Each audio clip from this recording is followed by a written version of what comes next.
చిలుకలూరుపాడు విద్యాసంఘం కార్యదర్శి శ్రీ రాసుమల్లి కన్నారావు గారు సాంబరావు గారిని సత్కరిస్తారు.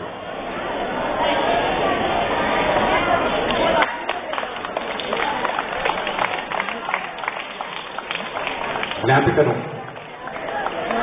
తేలపురం వీరయ్య చౌదరి గారు పుష్పమాలంకరణ చేస్తారు.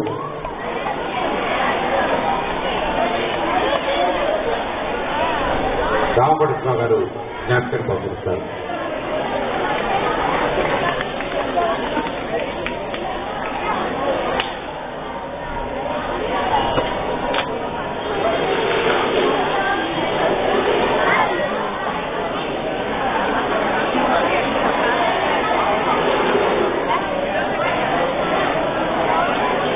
అందరూ సాంబరావు గారికి ఆశీస్సులన్నీ కోరుకుంటూ డాక్టర్ అరుణ్ కుమార్ మహంతి గారు, తేలకుమారావు గారు, జగన్నాథరావు గారు, తేలపురోడు వీరయ్య చౌదరి గారు, రామకోటేశ్వర గారు, కన్నారావు గారు, ఉప్పలపాటి వెంకటేశ్వరరావు గురుస్థానంలో సాంబరావు గారిని అభినందిస్తూ ఆశీస్సులు అందిస్తున్నారు.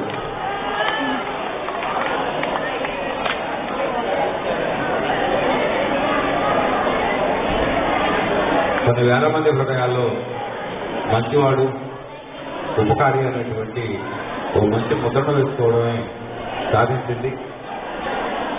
ఇంకా ఇంకా సాధించాలని కోరుకుంటూ ఇప్పుడు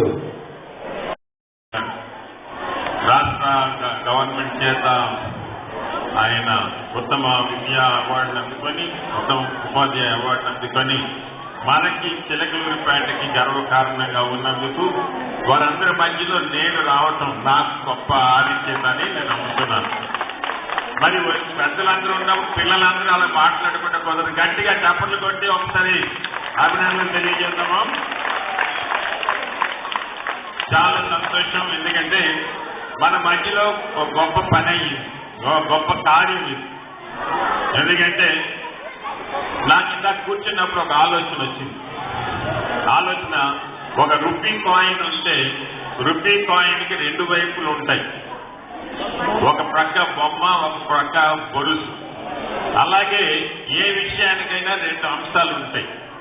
మనం చదువుకున్నామంటే చదువుకునే వరకు ఒకటైతే మనం చదివించడం కూడాను, మనం చదువుకోవడం ఒకటి, చదివించడం ఒకటి. అలాగే జ్ఞానం సంపాదించడం ఒకటి, జ్ఞానాన్ని మనం పంచడం ఒకటి.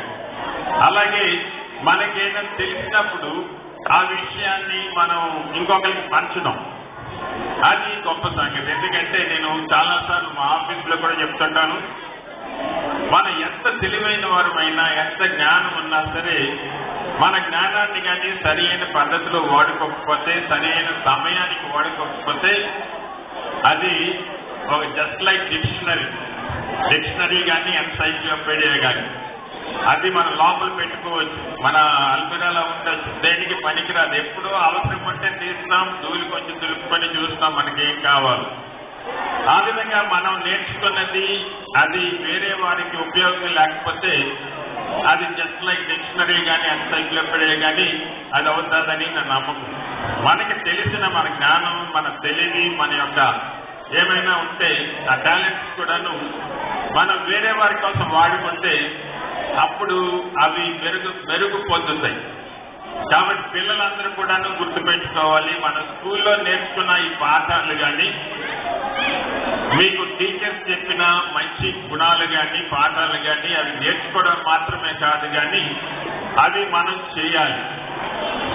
నేను చిన్నప్పుడు స్కూల్ ఈ ఏజ్ లో ఉన్నప్పుడు నాకు అనిపించేది, నేను ఇలాంటి ప్రోగ్రామ్స్ చూసేటప్పుడు why I can't do that, నేను ఆ ప్రోగ్రామ్ ఎందుకు చేయకూడదు, నేను కూడా why don't I participate in games, why don't I participate in drama, why don't I participate in writing, అన్నింటిలో కూడా నేను కాలు పెట్టాను. కొన్నింట్లో మనం మెరుగవుతాం, కొన్నింట్లో అవు. కానీ ద థింగ్ ఈజ్ మనం మొదలు పెట్టాలి, చేయడం మొదలు పెట్టాలి. చేస్తే మనలో ఉన్నదానికి మనం సర్వీస్ చేసుకోవచ్చు. తర్వాత మరి పెద్దలు ఉన్నారు మన మధ్యలో, మన టీచర్స్ ఉంటారు, మన నాయకులు ఉంటారు. వారందరూ కూడా మనకి ప్రోత్సాహం ఇస్తుంటారు. మరి చక్కని స్కూల్లో మనం చూసాం, ఆర్వీఎస్ ఈవీఎస్ హై స్కూల్లోని జాన్ డేవిడ్ అయ్యగారి పిల్లలు కూడా చదువుకున్నారు. ఇక్కడ చదువుకొని బయటకు వచ్చారు. మరి 1936 లో ఎలిమెంటరీ స్కూల్ గా ఉండేదట. 75 సంవత్సరాలు, రేపు ఫంక్షన్ 74 సంవత్సరాల నుండి 75వ సంవత్సరంలో వస్తుందంటే అది ఒక గర్వకారణం ఈ స్కూల్లో చదువుతున్న పిల్లలందరికీ. తర్వాత ఇంకో విషయాన్ని నేను ఇందాక వచ్చినప్పుడు ఆఫీసులో కూర్చొని మాట్లాడుతుంటే మరి శాల సుబ్బారావు గారు వీళ్ళు అంటున్నారు, స్కూల్లో మేము ఫీజు తీసుకోవట్లేదండి, అందరూ పేద పిల్లలు వస్తున్నారు, చదువుకుంటున్నారు. చాలా సంతోషం వేసింది. ఎందుకంటే చదువు అనేది ఒక గొప్ప కానుక, దానం. మనకున్నది మన చదువు ఒకరికి ట్రాన్స్ఫర్ చేయగలం. ఎంత ట్రాన్స్ఫర్ చేసినా అది అరిగిపోదు. మరి ఏజీ సంస్థలో కూడా జాన్ డేవిడ్ అయ్యగారు చేసిన గొప్ప పరిచయం ఏంటంటే చిలకలూరుపేటలో నీళ్ళు సప్లై ఉంది కరెక్టే, కానీ అక్కడ స్కూల్ పెట్టడం, కాలేజ్ పెట్టడం, వేరే వేరే చోట స్కూల్స్ కాలేజెస్ పెట్టడం, పేద పిల్లల్ని చదివించడం, కొన్ని వందల వేల మంది ఈ దినం మరి ఏజీ సంస్థ ద్వారా వారు బాగుపడ్డారు, మంచి స్థాయిలో ఉన్నారు, ఉన్నతమైన స్థాయిలో ఉన్నారు, వాళ్ళ కుటుంబాలు బాగుపడ్డాయంటే ఈ చదువు వాళ్ళు. మరి ఇటువంటి విద్యని మన స్కూల్ వారు, ఆర్వీఎస్ ఈవీఎస్ స్కూలు, మరి మేనేజ్మెంట్ కమిటీ వాళ్ళు, అక్కడ ఉన్న టీచర్స్, వీరందరూ కూడా కలిసి చేస్తున్నప్పుడు మన పిల్లలు కూడా ఆ బాధ్యత తెలుసుకోవాలి. నేర్చుకుందాం. సో ఈ పుస్తకం చదివినప్పుడు దీంట్లో చాలా మంచి విషయాలు ఉన్నాయి. ఇవి టీచింగ్ కానీ, టీచర్స్ కానీ, పెద్దవాళ్ళు కానీ నేర్చుకొని ఆ విషయాల్ని పిల్లలకి ట్రాన్స్ఫర్ చేయాలని కోరుతూ, మరి శ్రీ ఉప్పలపాటి వెంకటేశ్వరరావు గారు మంచి మ్యాథమెటిక్స్ టీచర్ అని చెప్పారు ఇందాక. ఇప్పుడు మంచి రచయిత, మంచి జ్ఞానం ఉన్న వ్యక్తి అని తెలిసింది. మరి ఇలాంటి పుస్తకాలు ఇంకా కొన్ని రాయాలని ఇప్పుడే అనుకుంటున్నాం మేము.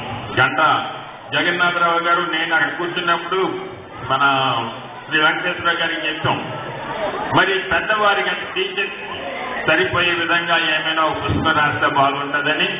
ఆ విధంగా రాయాలని కోరుకుంటూ ఆయన్ని దేవుడు ఇంకా ఆశీర్వదించి ఎంత ఉన్నతమైన స్థాయికి తీసుకెళ్లాలని కోరుకుంటూ నేను మీ అందరికీ కూడా ధన్యవాదాలు చెల్లిస్తున్నాను. Thank you very much.